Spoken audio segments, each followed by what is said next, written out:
स्पर्श प्रेमाचा भाग 13. वीर गेल्यानंतर अवी डोक्याला हात मारून घेतो. एवढा वेळ तिथं शांत बसलेला अमर आणि तनू त्याच्या जवळ जातात. अमर त्याच्या खांद्यावर हात ठेवतो. अमर, यावेळेस खरंच चुकला तू. आता विचार कर, रंजूची माफी कशी मागायची? अवी, मला माहीत आहे. यावेळेस मी तिला खूप दुखावलं आहे. मला तिची माफी मागावीच लागेल. अमर, तू प्रेमात पडल्यावर मूर्ख झाला आहेस.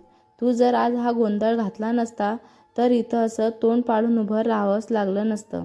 तिच्यासोबत तुझं फ्युचरची स्वप्न रंगवत बसला असता. अवी बोलतो, हो ना, म्हणजे तुला माहीत होतं वीरबद्दल. तनू, हो, तुला असं उदास बघून आम्हाला वाईट वाटत होतं म्हणून आम्ही तिला विचारलं. अवी बोलतो, मग मला का नाही सांगितलं? आजचा हा घोळ झालाच नसता. थोडं चिडून बोलतो. अमर बोलतो, तुला जरी सांगितलं असतं तर तू पुढाकार घेतला असता का तिला तुझ्या मनातलं सांगायला? तू विचार करत होता तुमच्या दोघांच्या वेगवेगळ्या परिस्थितीबद्दल. तिच्या मनात काय आहे हे कधी जाणून घेण्याचा प्रयत्न केला नाही. फक्त स्वतः ठरवत होता राहिला. अवी मान खाली घालून ऐकत असतो. तनू, अमर किती बोलणार त्याला? अवीला त्याची चूक समजली आहे आता. आपण त्याचं किती काय काय चुकलं हे सांगत बसण्यापेक्षा रंजूला कसं मनवायचं हा विचार केलाच पाहिजे. पण पहिलं तिथून चला. बाकी सगळे आपली वाट बघत असतील. खूप लेट झालं आहे. अमर, अवी आणि तनू बाकीच्यांकडं जायला निघतात. रंजू आणि वीर सगळ्यांजवळ जाऊन थांबलेले असतात. रंजूच्या चेहऱ्यावरून बाकीच्यांना कळत असतं की ती किती रागात आहे. पण तिचा राग बघून कोणी काही विचारण्याचं धाडस करतच नाही. अवी, अमर आणि तनू तिथं आल्यावर आरतीने डोळ्यानेच इशारा करून तनूला काय झालं म्हणून विचारलं. तनूनेही इशाऱ्यातच सांगितलं, नंतर सांगते म्हणून. अवी रंजूकडे बघत होता. डोळ्यात पश्चाताप दिसत होता. पण रंजू खूप चिडलेली होती. तिने रागात त्याच्याकडे बघितलं आणि तोंड फिरवून घेतलं. हे बघून बाकीच्यांना एवढं समजलं की रंजू अवीवर खूप चिडलेली आहे. सगळं तिथून रंजूच्या घरी आले. रंजूने सगळ्यांना त्यांच्या रूम दाखवल्या. सगळे झोपायला गेले. अवीला मात्र झोप येतच नव्हती. बराच वेळ झोपून विचार करत होता. शेवटी उठून रूमच्या बाहेर पडला. हॉलमध्ये आल्यावर त्याला किचनमधून आवाज आला. त्याने सहज किचनमध्ये डोकावलं. रंजू किचनमध्ये पाणी प्यायला आली होती. पाणी घेताना पण तिची खूप चिडचिड झालेली होती. अवीला अजूनच वाईट वाटलं. तो माफी मागण्यासाठी किचनमध्ये गेला. रंजू तिच्यातच विचारात होती. अवी तिच्या मागे येऊन थांबला तरी तिचं लक्षच नव्हतं. ती पाण्याचा जग घेऊन मागे वळली. लक्ष नसल्याने वळताना अवीला धडकली. तिच्या हातातल्या जगातलं पाणी अवीच्या अंगावर सांडलं. तिने घाबरून डोळे बंद केले होते. डोळे न उघडता ती मागे सरकायला लागली. खाली पाणी सांडल्याने त्यावरून तिचा पाय घसरला. ती पडणारच तेवढ्यात अवीने तिच्या कमरेला पटकून तिला स्वतःकडे खेचलं. तिनेही घाबरून त्याच्या शर्टला घट्ट पकडलं होतं. तिने हळूच डोळे उघडून बघितलं तर अवी तिच्या खूप जवळ होता. दोघेही एकमेकांच्या डोळ्यात हरवलेले होते. थोड्या वेळाने रंजू भानावर आली. तिला आठवलं तिला अवीचा राग आला आहे. ती त्याला थोडं मागे ढकलते आणि स्वतःही मागे सरकते. पण खाली सांडलेल्या पाण्यामुळे ती परत घसरते. स्वतःला सावरण्यासाठी ती परत अवीला धरते. पण या वेळेस अवी बेसावध असल्याने त्याचा तोल जातो. तो खाली पडतो आणि ती त्याच्या अंगावर पडते. दोघे एकमेकांच्या खूप जवळ असतात. दोघेही ओले झालेले असतात. पण एकमेकांच्या एवढं जवळ असल्याने एकमेकांच्या श्वासांची ऊब त्यांना जाणवत असते. अवी भानावर आल्यावर काळजीने तिला विचारतो, अवी, तुम ठीक हो ना? रंजू पण भानावर येते. तुम ठीक हो ना? त्याच्या जवळ असल्याने ती गडबडून जाते. उठण्याचा प्रयत्न करते. उठून पटकन बाजूला होते. अवी पण उठून उभा राहतो. रंजू तिथून निघणारच तेवढ्यात अवी तिचा हात पकडतो. तिला स्वतःजवळ ओढून घेतो. तिचे डोळे हातात घेतो. त्यांचे डोळे पाणावलेले असतात. पाणावलेल्या डोळ्याने तिच्या डोळ्यात बघत बोलतो, Avi, Ranju, I am really sorry. मैं हमेशा अकेले से डिसीजन लेता हूँ. इससे पहले ऐसा कोई नहीं था मेरे लाइफ में जिसे मैं अपने डिसीजन लेने से पहले डिस्कस करूँ. तो मुझे ये आदत पड़ गई है. पर मुझे ये आदत बदलनी है क्योंकि मैं अब सारी बातें तुमसे शेयर करना चाहता हूँ. तुम्हारे साथ डिस्कस करके अपने लाइफ के सारे डिसीजन लेना चाहता हूँ. क्या तुम मुझे एक लास्ट चांस दोगी? क्या तुम मुझे पूरी जिंदगी लाइफ के सारे डिसीजन लेने के लिए साथ दोगी? त्याचं बोलणं ऐकून रंजूच्या डोळ्यात पाणी आलं. तिला वाटत असतं लगेच त्याला मिठी मारावी आणि हो सांगावं, पण ती स्वतःवर कंट्रोल करते. डोळ्यातलं पाणी पुसते आणि शांत होत बोलते, रंजू, मैं तुम्हें लास्ट चांस देने के बारे में सोचूंगी, पर पहले तुम्हें मेरे भाई से माफ़ी मांगनी पड़ेगी. अगर उसने माफ कर दिया तो मैं सोचूंगी. अभि तर हे ऐकून इतका खुश होतो की तिला मिठी मारतो. रंजू पण त्याची खुशी बघून खुश होतो. थोड्या वेळाने स्वतःला सावरत ती त्याच्या मिठीतून बाहेर पडते आणि बोलते, रंजू, मैं सोचूंगी भूली, चांस दिया नहीं है अभी तक, पहिले मेरे भाई से माफी मागो, गुड नाईट. तिला तिच्या इमोशनलवर कंट्रोल ठेवणं कठीण होतं, म्हणून ती गुड नाईट बोलून रूममध्ये पडून जाते. रंजू रूममध्ये पडून जाते, पण तिची धडधड वाढलेलीच असते. ती एवढी खुश होते की बेडवर उड्या मारायला लागते. रंजू रूममध्ये गेल्यावर अभि तिला त्या दिशेने गेला बघतच राहतो. तेवढ्यातच त्याला काहीतरी पडण्याचा आवाज येतो. त्या आवाजाने तो भानावर येतो आणि इकडं तिकडं बघतो. सगळे हॉलमध्ये लपून त्याला बघत असतात. तो भानावर आल्यावर सगळे एक एक करून बाहेर येतात. सगळ्यांना तिथं बघून तो थोडा दचकतो. अभि, तुम्ही सगळे काय करता इथं आणि कधीपासून आहात? अमर, काहीतरी पडण्याचा आवाज आला ते बघण्यात आलो होतो, हसू दाबत बोलला. अभि, म्हणजे तुम्ही सगळं बघितलं? जग पडलेला फक्त आवाज ऐकला, पण त्यानंतर सगळं बघितलं. अजून काही मिस केलं का मी? सगळे हसू दाबण्याचा प्रयत्न करत असतात. तनू जास्त काही मिस केलं. आरती थोडासा रोमॅन्टिक भाग मिस केला फक्त. थांब, मी सांगते तुला. अभि पुढं काय बोलावं सुचत नसतं. त्याला माहीत असतं आता सगळे खूप दिवस त्यांची खेचणार. आरती पुढं बोलायच्या आधी तो एक मोठा श्वास घेतो आणि बोलतो, अभि, झाला ना पिक्चर बघून? चला आता जा झोपायला. अमर, अरे अजून पूर्ण पिक्चर कुठं बघितला? आरती, हो ना, अजून हिरोईनच्या भावाला पटवायचं आहे. हॅप्पी एंडिंग बघितल्याशिवाय थोडी पिक्चर संपेल. अभि, पुढचा भाग ब्रेक के बाद. जा झोपा आता, बोलून तो रूममध्ये निघून जातो. तो गेल्यावर सगळे मोठ्याने हसायला लागतात. गुड नाईट बोलून सगळे झोपायला जातात. सकाळी सगळे आवरून हॉलमध्ये येतात. सगळे गप्पा मारत बसतात. रंजू आणि अभि एकाच वेळेस बाहेर येतात. सगळे एकदा रंजूकडे तर एकदा अभिकडे बघत असतात. अभिला कळतं हे परत खेचायला चालू करणार. रंजूला मात्र काही माहीतच नसतं. ती कन्फ्यूज होऊन विचारते, ऐसे क्यों देख रहे हो? सगळे लगेच इकडे तिकडे बघायला लागतात. विद्या न राहून शेवटी बोलतेच, विद्या, वीर कहाँ है? रंजू, वो फ्रेश हो रहा होगा, आएगा थोड़ी देर में. तुम क्यों सुबह सुबह उससे पूछ रही हो? कुछ काम है क्या उससे? रंजू कन्फ्यूज होऊन त्यांच्याकडे बघते. मतलब? आरती, अरे कुछ नहीं, रात को एक रोमांटिक मूवी देखी, पर आधी ही देखी, वही पूरी देखना चाहते हैं हम. रंजूला त्याच्या बोलण्यावरून काही कळलंच नाही. रंजू, क्या रात को तुम सब मूवी देख रहे थे और मुझे नहीं बताया? मुझे भी देखनी है. कौन सी मूवी थी? अभि तिचं बोलणं ऐकून डोक्याला हात मारून घेतो. त्याचं लक्ष बाहेर जातं. त्याला वीर जॉगिंगवरून येताना दिसतो. तो कोणाचंही लक्ष नाही हे बघून तिथून निसटून जातो. वीरला बाहेरच थांबवतो. अमरच्या लक्षात येतं की अभि गायब झाला. तो इकडं तिकडं बघतो तर अभि वीर सोबत बाहेर उभा असतो. अमर सगळ्यांना इशारा करतो. बाहेर बघण्यासाठी सगळे बाहेर बघतात. अमर रंजूला बोलतो, चल तुला मूवीचा पुढचा पार्ट दाखवतो आणि तिला सगळ्यांसोबत घेऊन जातो. अभि आणि वीर बाहेर गार्डनमध्ये बसलेले असतात. सगळे लपून त्यांचं बोलणं ऐकण्याचा प्रयत्न करत असतात, पण त्यांचं बोलणं ऐकून येत नसतं. ते दोघे हँड शेक करून निघून जातात. विद्या, सी यार, पूर्ण सीन म्यूट झाला होता. काही ऐकूच नाही आलं. रंजू, ये क्या चल रहा है सबका? तुम ऐसे दोनों को छुपके क्यों देख रही हो? मुझे कोई ठीक से बताएगा?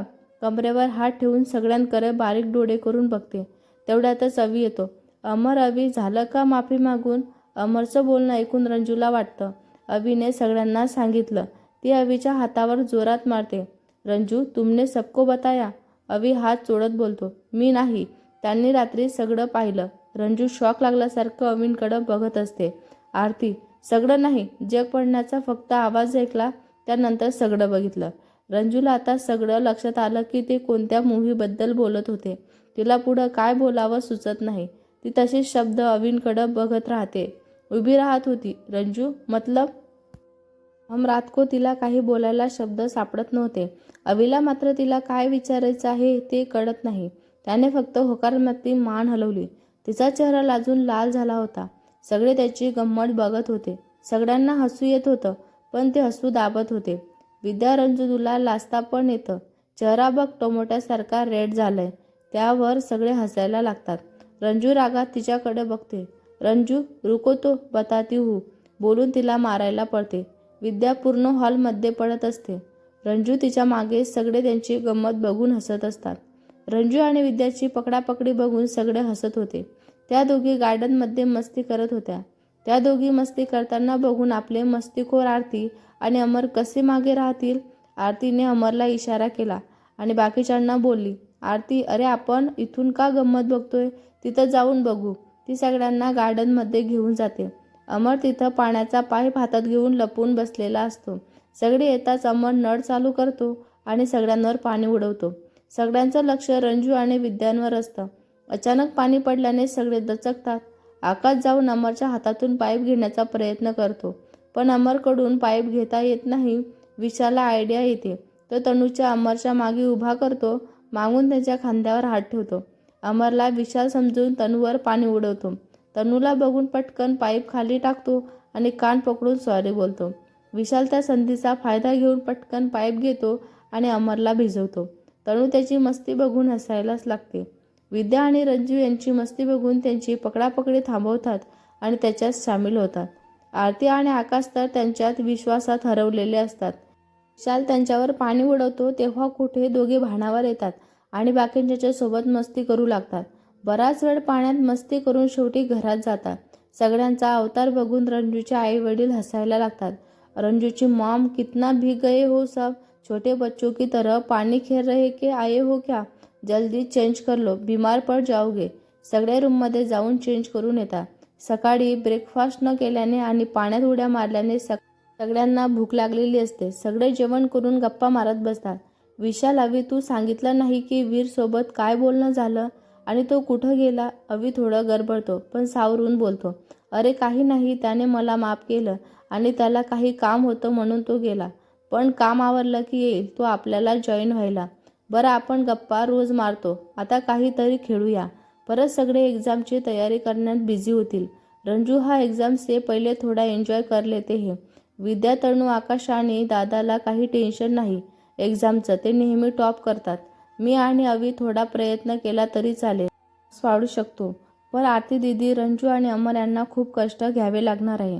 विशाल वेद्याच्या डोक्यात टपली मारते आणि बोलते, त्याचं टेन्शन नको घेऊ तू. त्याची पार्टनर असे शोधेल की ते हेल्प करतील त्यांना अभ्यासात. तुझं काय, फक्त पास होण्याला अर्थ नाही, मार्क्स पण चांगले हवेत. विद्या, अरे हो मी करेल अभ्यास. तू आणि मीच आता सिंगल आहोत, आपली काळजी घ्यायला कोणी नाही. तोंड पाडून बोलते. तनू, असं काय बोलतेस, आम्ही सगळे आहोत तुझी काळजी घ्यायला. अमर, आपल्या ग्रुपमध्ये जरी जोड्या तयार झाल्या असली तरी आपण सगळे एकत्र आहोत. सगळे एकमेकांची काळजी घेतात. विशाल, मी आपण आहे माझ्या बहिणींसोबत. आपले सगळे फ्रेंड जीवाला जीव देणारे आहेत. सगळे इमोशनल होऊन ग्रुप हंग करतात. आरती, बस झालं इमोशनल बोलणं, आता काहीतरी खेळू. आकाश, काय खेळायचं. Ranju, truth or dare. Aarti, हो चालेल. सगळे टेरेसवर जाऊन बसतात. वीर पण त्यांना जॉईन होतो. वीर, मी म्युझिक प्ले करतो, तुम्ही खेळा. वीर म्युझिक प्ले करतो. पिलो विशालकडे असते, तो पिलो पास करतो. म्युझिक बंद झाल्यावर पिलो रंजूकडे देतो.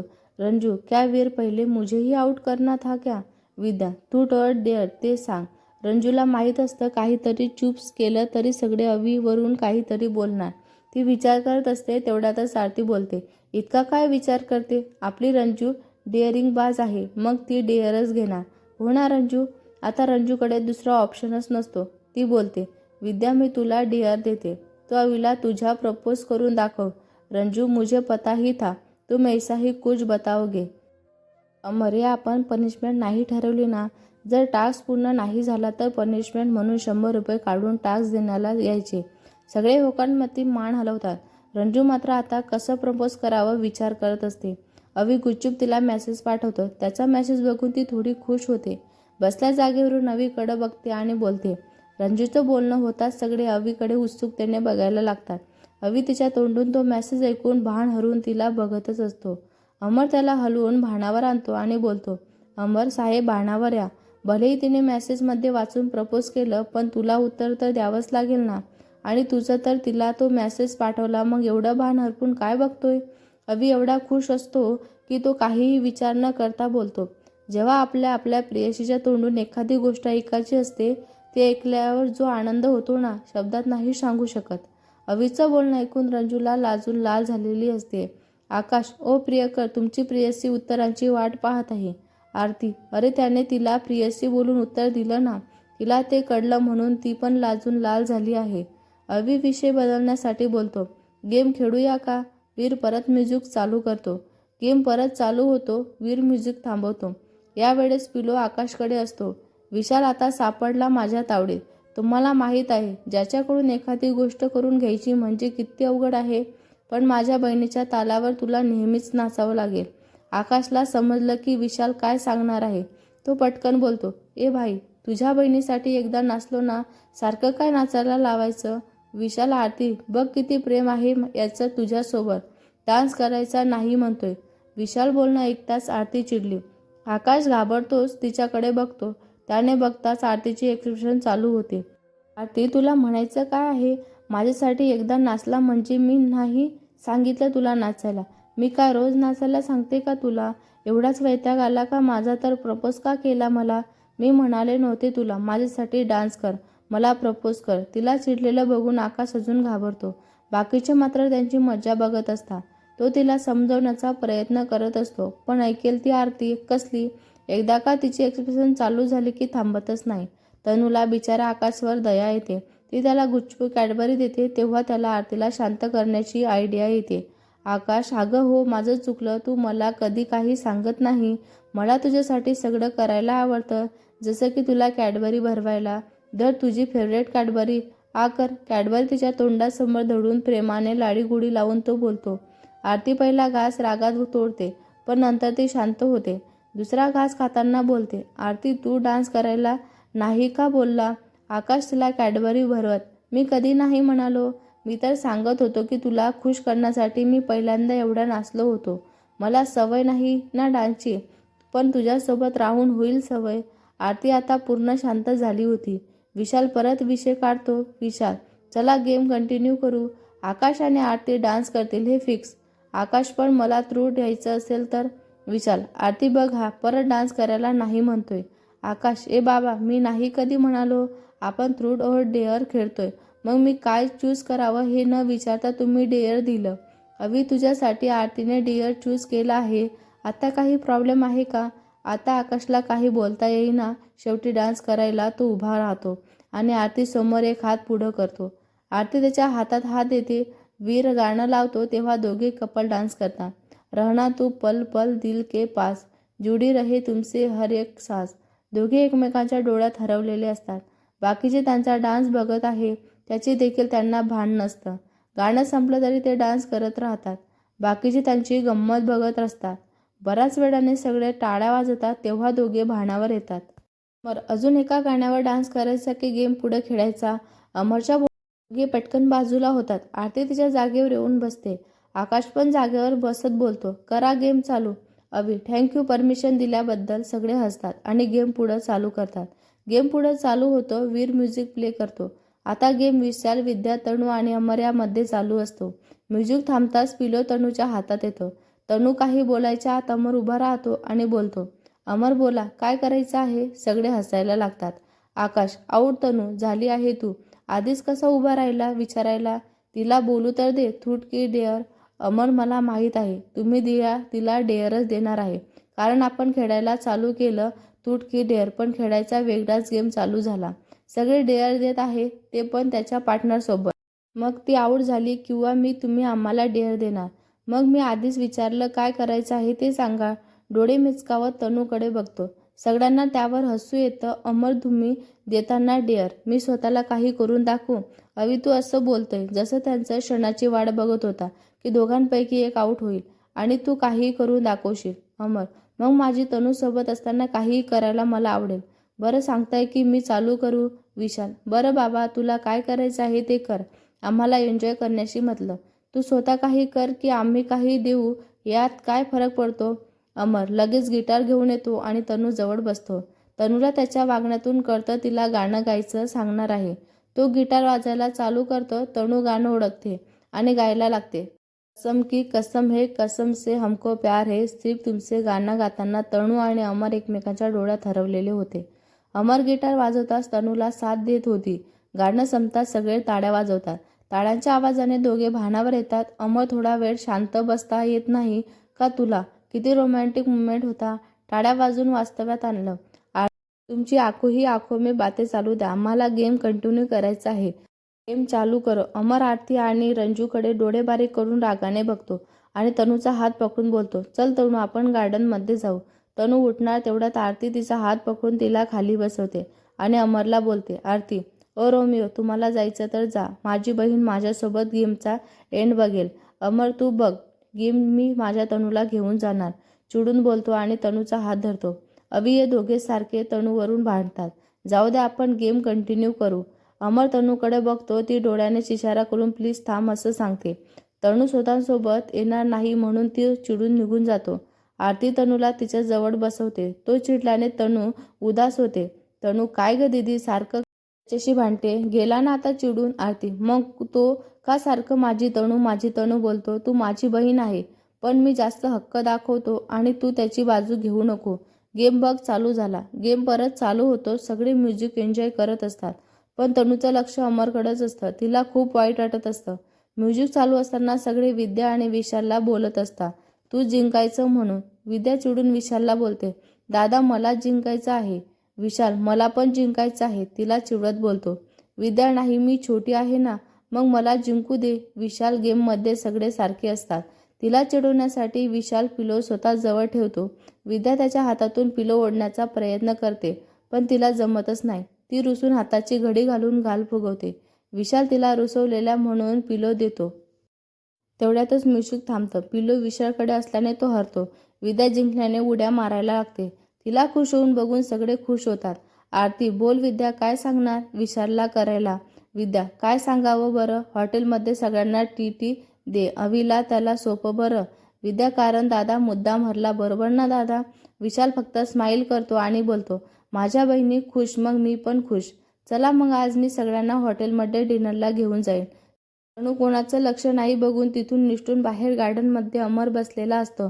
तनू त्याच्या मागे उभा राहून त्याच्या डोळ्यांवर हात ठेवते. ती त्याचा रुसवा काढण्याला आली म्हणून तो खुश होतो. खोटं खोटं रुसल्याचं नाटक करू लागतो.